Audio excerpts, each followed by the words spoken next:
How to connect Blaze V8S intercom. Naka-Chinese language ang default nito pero papalitan natin siya ng English language. Long press this button para ma-open mo yung intercom. At i-double tap mo ulit. English language selected.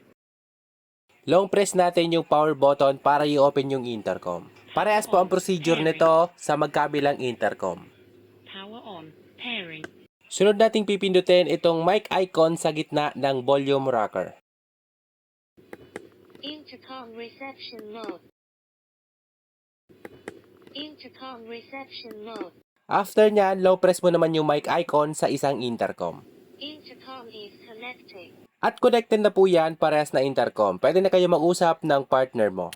Tandaan po, mas madaling mag-connect ng intercom kapag naririnig mo yung voice command nito. At ganito din yung procedure ng pag-connect ng intercom ng Y10 at ng X1 Pro. Double tap your screen kung nakatulong sa'yo ang tutorial na ginawa ko.